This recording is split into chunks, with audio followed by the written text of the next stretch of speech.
आज मैं आप लोगों को सुभाष चंद्र बोस के बारे में बताने वाला हूँ, जिसे हम भारतवासी नेताजी भी बोलते हैं।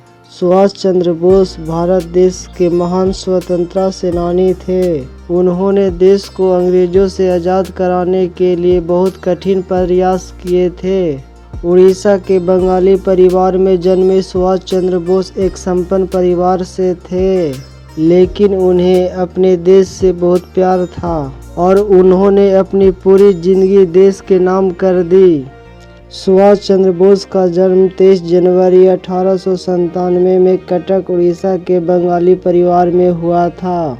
इनका पिता का नाम जानकीनाथ बोस, जो कि मशहूर और सफल वकील थे, जिन्हें राय बहादुर नाम की उपाधि दी गई थी, और माता का नाम प्रभावती। सुभाष चंद्र बोस जी को बचपन से ही पढ़ाई में बहुत ही रुचि था। वे बहुत मेहनती और अपने टीचर के प्रिय थे। सुभाष चंद्र बोस ने स्कूल की पढ़ाई कटक से ही पूरी की थी। इसके बाद आगे की पढ़ाई के लिए वे कलकत्ता चले गए। वहाँ प्रेसिडेंसी कॉलेज से फिलोसफी में बीए किया। इसी कॉलेज में एक अंग्रेजी प्रोफेसर के द्वारा भारतीयों को सताए जाने पर नेताजी बहुत विरोध किए थे। उस समय जातिवाद का मुद्दा बहुत उठाया गया था। ये पहली बार हुआ था जब सुभाष चंद्र बोस के मन में अंग्रेजों के खिलाफ जंग शुरू हुआ था। सुभाष चंद्र बोस सिविल सर्विस करना चाहते थे, लेकिन अंग्रेजी के शासन के चलते उस समय भारतीय के लिए सिविल सर्विस में जाना बहुत मुश्किल था। तब उनके पिता ने इंडियन सिविल सर्विस की तैयारी के लिए उन्हें इंग्लैंड भेज दिया। इस परीक्षा में सुभाष चंद्र बोस ने चौथे स्थान लाए, लेकिन इतने अच्छे रैंक होने के बावजूद भी ये नौकरी छोड़ दी, क्योंकि उन्हें ब्रिटिश के अंदर नौकरी करना मंजूर नहीं था।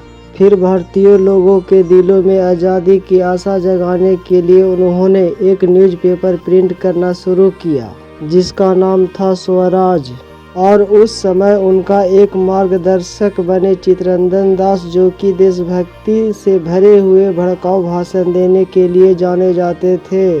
सुभाष चंद्र बोस को स्वतंत्रता के लिए लोगों को उकसाने के अपराध में उन्हें जेल में बंद कर दिया, और जेल में ही उन्हें क्षय रोग हो गया था।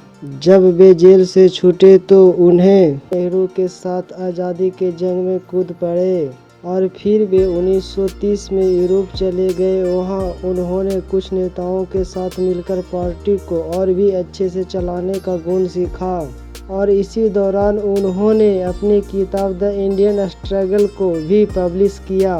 लंदन में पब्लिश किए गए किताब को भी सरकार ने बैन कर दिया था।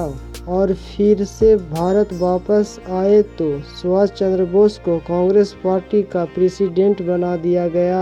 हालांकि अहिंसा के रास्ते पर चलकर आज़ादी पाने की सोच रखने वाले गांधी जी सुभाष चंद्र बोस हिंसा से भरे नीतियों को पसंद नहीं करते थे, और यह बात जब सुभाष चंद्र बोस को पता चला तो उन्होंने कांग्रेस प्रेसिडेंट से इस्तीफा दे दिया।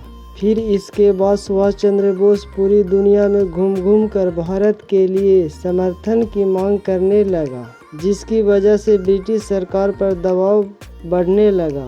और फिर दूसरे विश्व युद्ध में ब्रिटिश सरकार चाहती थी कि भारत की आड़ में उन्हीं के समर्थन में युद्ध लड़े, लेकिन सुभाष चंद्र बोस ने इस फैसले का जमकर विरोध किया, क्योंकि वह नहीं चाहते थे कि ब्रिटिश सरकार के जीत के लिए भारतीय जवान अपनी जान खतरे में डालें।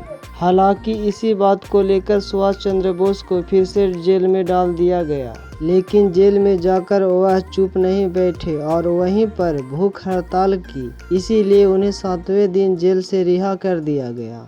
हालांकि जेल से बाहर आने के बाद उन्हीं के घर में सीआईडी की देखरेख में नज़रबंद कर दिया गया, लेकिन इसके बावजूद भी 16 जनवरी 1941 को पठान का हुलिया बनाकर वह सीआईडी को भी चकमा देने में कामयाब हुआ। फिर भारत के आज़ादी के लिए ब्रिटिश के दुश्मन देश जर्मनी के लिए रवाना हुए, और फिर वहाँ पर हिटलर ने भारत को समर्थन देने का वादा किया। लेकिन जब विश्व युद्ध में जर्मनी की हार होने लगी तो एक सबमरीन से सुभाष चंद्र बोस जापान चले गए और फिर उनके मजबूत इरादे को देखते हुए उस समय जापान के प्रधानमंत्री ने भी भारत को सहयोग करने की बात कही। फिर जापान के साथ मिलकर सुभाष चंद्र बोस ने आज़ाद हिंद फौज की स्थापना की, जिसे लोग INA या फिर इंडियन नेशनल आर्मी के नाम से भी जानते थे। और फिर इसी दौरान सुभाष चंद्र बोस ने तुम मुझे खून दो मैं तुम्हें आज़ादी दूंगा इस क्रांतिकारी नारे लगाकर भारतीयों में ब्रिटिश सरकार के खिलाफ लड़ने की इच्छा और भी बढ़ा दी।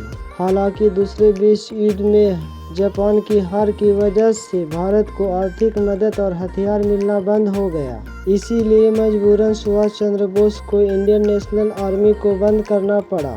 और फिर एक विमान दुर्घटना में सुभाष चंद्र बोस को 18 अगस्त 1945 को मृत्यु हो गया।